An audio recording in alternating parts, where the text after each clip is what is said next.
Hello, Brubs. We're back with Salem's Children by Mary Leader. 1979 horror book, and I believe we're on chapter 5, which is a somewhat short chapter. Let's get going. Chapter 5. Now, even my own bed couldn't induce sleep. The events of the day and their terrifying climax had strained every nerve to its limit. The phone was silent, but that too was unnerving. I could see a hand hovering over a dial somewhere out there. Had news of tonight's episode traveled already? Would Rowan be marked as odd? My cousins had stayed for a while after the others left. Rowan wanted Dr. Brune to remain with her until she went to sleep, so the Proctors and the Carriers and I sat downstairs sipping coffee and groping for explanations. The child was overwrought, Allison tried to reassure me, moving to a strange place, meeting relatives she's never known. She was obviously mimicking the exorcist, Charity said, her own qualms forgotten. Did you let her see that, Mitty? No, but it's possible she and some of her classmates played hooky and went. I think we're all forgetting something, Allison said. We were just as spooked as she was. Something unnatural was going on out there. I think we spooked ourselves, Ward remarked. All that talk about Susie and who knows. Are you suggested, as you suggested earlier, Allison, maybe Rowan overheard and got upset earlier. Allison, maybe. All right, let's do that again. Allison, maybe Rowan overheard and got upset. He fell silent. Ward had a great belief in disbelief. As you say, we were in a suggestible state, Damon agreed. Catalepsy is a frightening phenomenon. Mass catalepsy, I'd say, Allison remarked. Damon gave an embarrassed laugh. Lucky thing you didn't serve liquor tonight, Mitty. I'd be heading for AA in the morning. If you'll let me, I want to do some tests on Rowan. Routine blood test, and she should have a Rorschach. Pardon. You mean you want her to see a psychiatrist? I bridled. Just as a precaution, he soothed me. We may not find anything. Allison's probably right. Just nervous strain. Maybe that Indian woman put a spell on her, Charity proposed. Ward and Damon exchanged despairing glances. Or that Swiss doctor, he could have hypnotized the lot of us. You saw how he had no trouble lifting her after 5 of you failed. Damon knocked the ashes from his pipe. You know, she may have something there. Mass hypnosis. That's fairly well documented. So, is the phenomenon of possession, Dr. Brune said, entering. Call it what you will, hysteria or actual demonic manifestation. It does exist.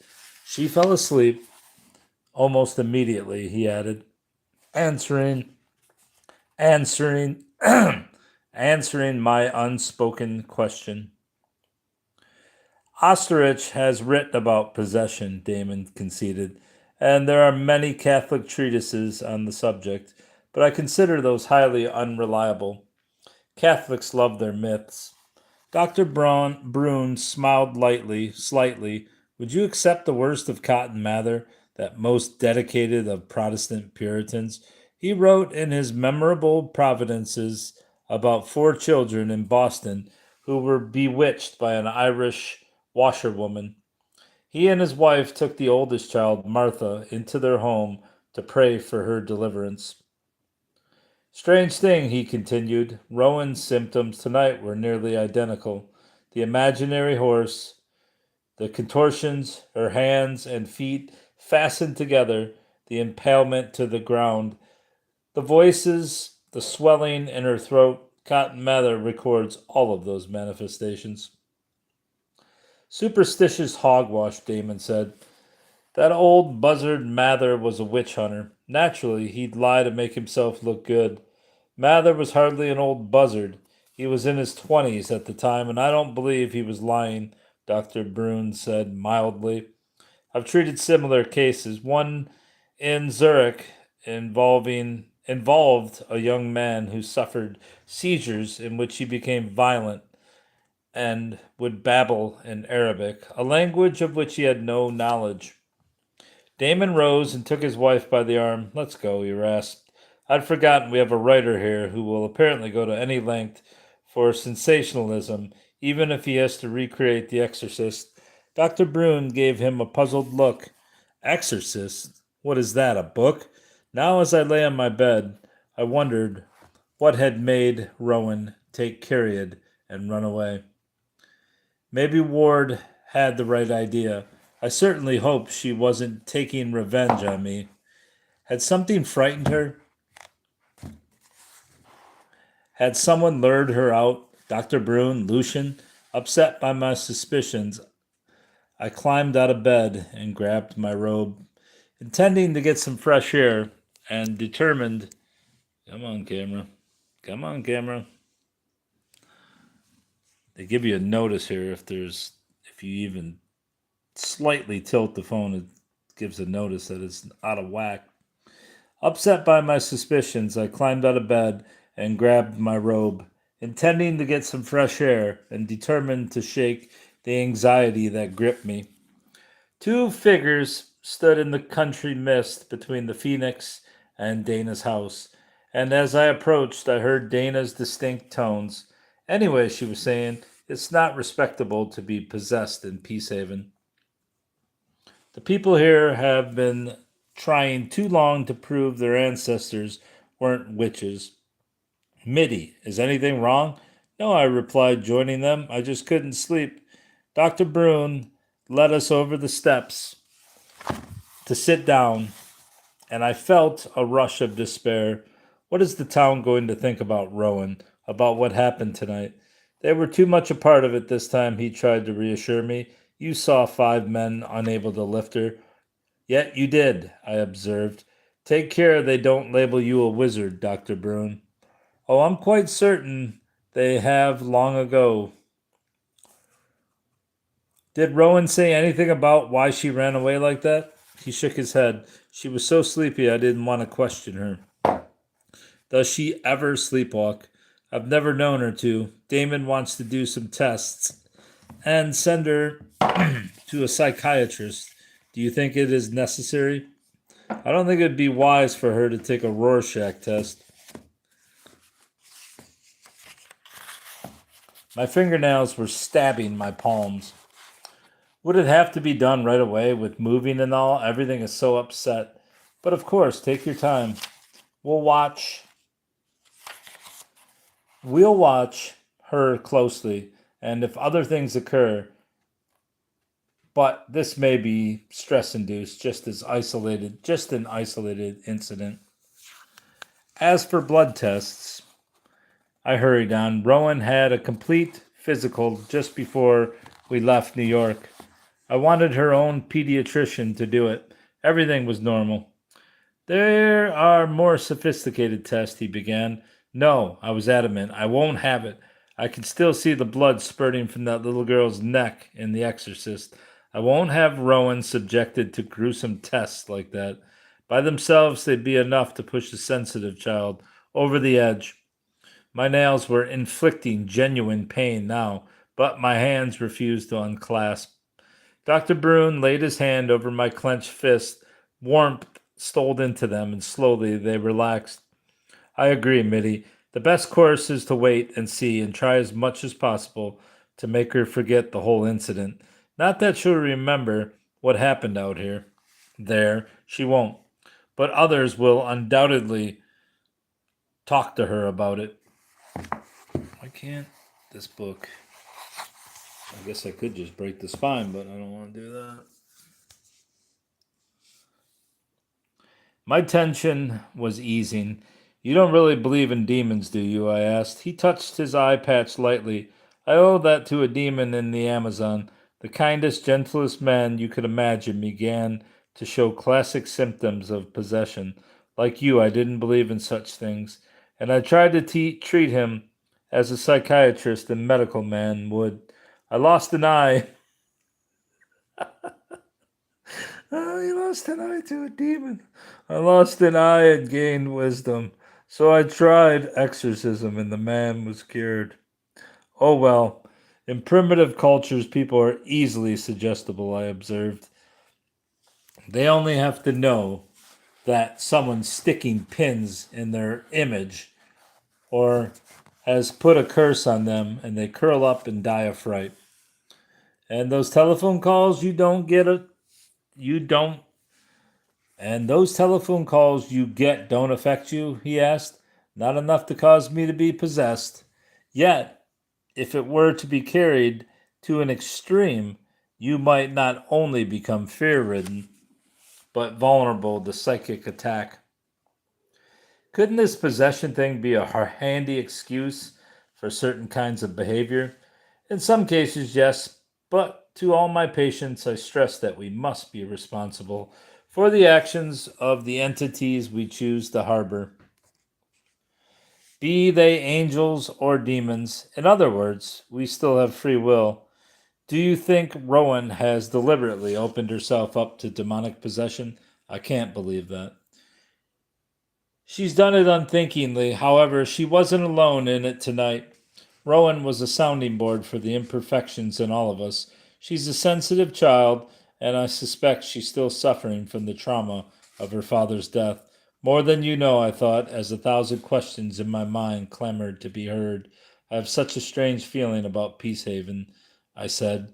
It's as if this tiny town has been suspended in a particular spot in time, with all sorts of coincidences that aren't coincidences at all, rushing in upon it, as if all the forces of the universe were converging here for some terrible event, just as they did in Salem nearly 300 years ago.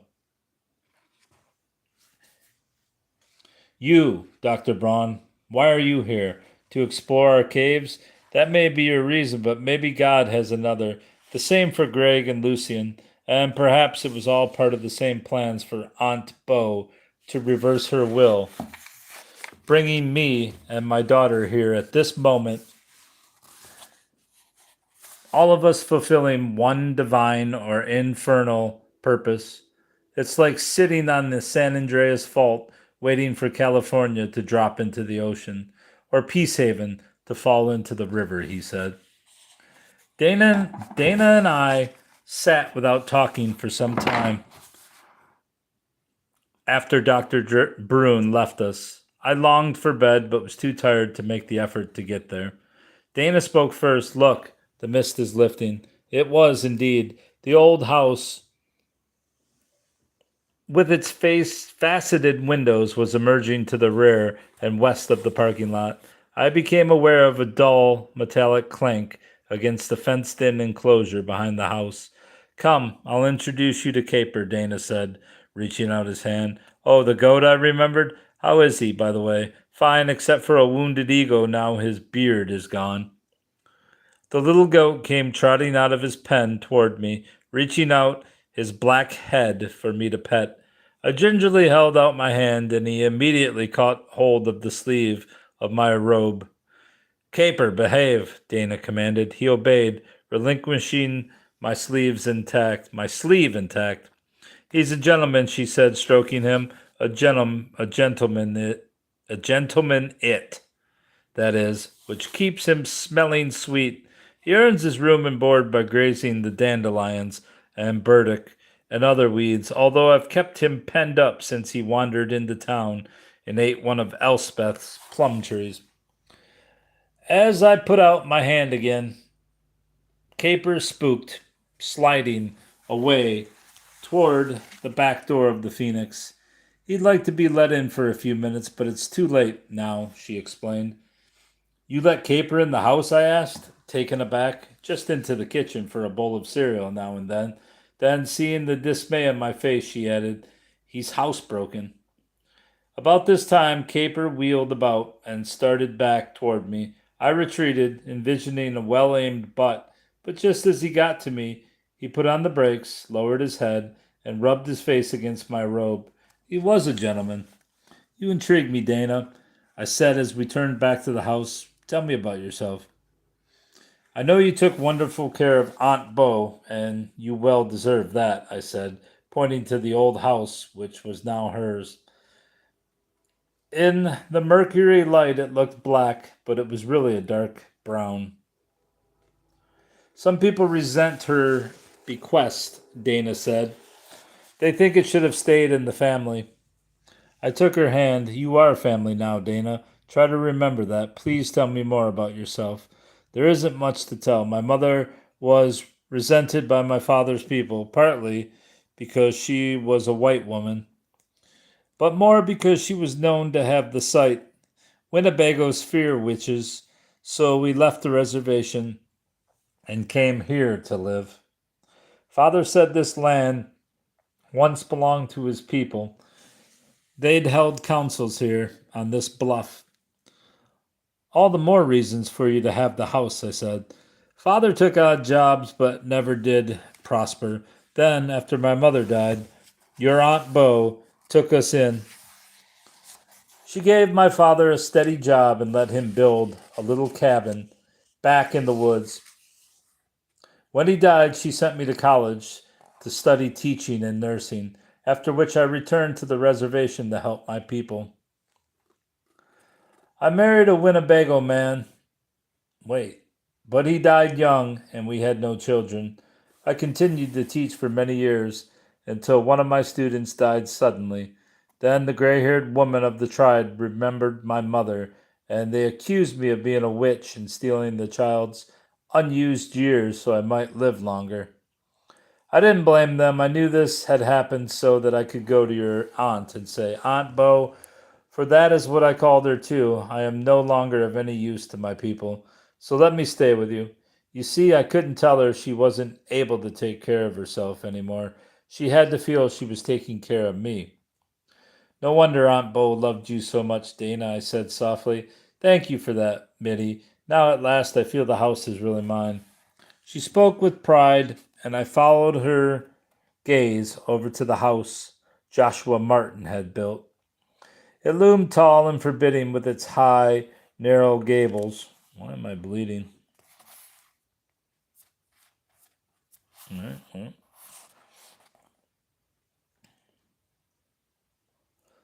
With its high, narrow gables, dark brown clapboarding, and mullioned windows. It was said that Martin had deliberately copied the House of Seven Gables in Salem, although it wasn't known as that then, since it was before Hawthorne had immortalized it. Martin even slanted the doors in the way the old sea captain had in the original house, so they would always swing closed unless someone propped them open. And he, too, had a hidden staircase behind the chimney that led to a secret room upstairs. Little did he know it would come in handy before the Civil War for hiding fugitive slaves. There's a problem, though, Dana went on. In a town like Peacehaven, if Dr. Brune and I stay there alone, even at our age, there's bound to be talk, and that might be hard for you. It would be no one's business, I scoffed. No, she said firmly, you have Rowan and Carl to think of. I have a plan in mind which I hope you'll approve. I know Aunt Bo would. Sly fox. There's an old woman in town who is crippled with arthritis and needs care. Her house on the river is threatened with collapse. Her son wants to send her to a nursing home, but since there are none in Peacehaven, she'd be sent away where she'd have no friends. I have a large room where she could stay and keep her treasures, and her friends could visit her. Oh no. Come on, camera. There we go. Oh, Dana, after all those years of taking care of Aunt Bo, the enormity of her generosity stunned me. I should think you'd want some freedom. Her chin lifted, pardon. I've always been free, and this is something I wish to do. Mightn't you be accused of operating a nursing home without a license? I checked into that. She will rent a room for me. She has Social Security and Medicare, but her son might object. Why? Nursing homes are expensive. Not in his case. Come on, camera. Even the slightest move in this damn app tells me I can't change the landscape. I checked into that. She will rent a room from me. She has Social Security and Medicare, but her son might object. Why? Nursing homes are expensive. Not in his case. He deals constantly with nursing homes and social agencies. Who was this insensitive son? I wondered angrily. I do not understand this, she continued. Among my people it is an honor to be old, for with age comes wisdom. Og, I talk too much. She turned toward her house. Wait, Dana, I stopped her. You haven't told me. Who is this old lady? Do I know her? A suspicion rose in my mind. Not Damon's mother, but she worked so hard to put him through medical school. I exclaimed when she admitted it was. Damon's grandfather had once owned nearly half the town, most of which was now under the river. What was left of his fortune Damon's father had squandered. Mrs. Carrier, a slight, frail woman, had taken in laundry, baked and sewed and cleaned, anything to scrape together the money for Damon to complete his education. There's plenty of room in his home. There's plenty of room in his home. He says she and Charity would never get on. To tell the truth, I think he's ashamed of his mother. He seldom visits her, and because she's lonely and in pain, she's taken to drinking in secret and has been seen drunk in public several times. Mightn't mightn't an alcoholic be too much to handle? She's not an alcoholic. The reprimand was implicit. Just lonely. She won't need to drink here because she'll be among friends, I hope. I winced at her scorn. I didn't mean it that way, Dana. Have her here by all means. Damon would be furious, but that rather enhanced the idea. You say that easily, but when it happens, you may regret it. Why would I? It's very Christian of you. People here do not think of me as a Christian, Mitty. I'd call it a Christian charity, I floundered. You think Christians have a monopoly on charity? She asked. Well, no, I stammered. However, when I spoke of Christian charity, I used the wrong term. I meant a deed of love such as Christ might have performed. Who was this woman who was alternately Indian and inscrutable, warm and impulsive as the Celtic blood in her, and as coolly intellectual as her Anglo-Saxon heritage? Come on. Come on. Thank you. Christ is another matter, she said simply, then shrugged. It is not the hour for religious discussion. No, it wasn't. I wrapped my robe tighter around me as I became aware of the night chill. Somewhere down in the town, a dog barked. We should both get to bed. Yet I lingered. As Dr. Brune explored our cave at the back of the bluff, Dana, I felt a withdrawing in her. Yes, he found nothing. I remember a deep drop off right at the entrance. My cousins and I had to put planks across to get into the cave, but I thought I saw footholds in the steep wall. There could be a lower level. I wanted to try climbing down with a rope, but Ward said it was too dangerous. And right he was, she said severely. Dr. Brune has had several narrow escapes in other caves. I hope he won't take any risk in ours. There was no use pursuing the subject. I turned back toward the phoenix. Oh, a cow. Loud. I think that's loud. Loud or load somewhere in the distance. Suddenly I felt desolate, frightened. This was so different from the peace haven I'd known. Oh, Dana, I burst out, nothing here is the way I expected it to be. Nothing ever is, she replied. Time doesn't give us reruns. No, but I stopped. The phone was ringing in my house. I instinctively clutched her arm. I don't want to answer that. I'll get it, she said. Hello? Hello? Click. She hung up, giving me a long look. Leave it off the hook tonight, she suggested. You need your sleep. Who could it be, Dana? I whispered, but her eyes were fixed on something far away. I can't see it yet, she came back to me at last. I tried, but I can't get through. Then she brightened, but neither can the other person now, so go to bed. And that's the end of chapter 5.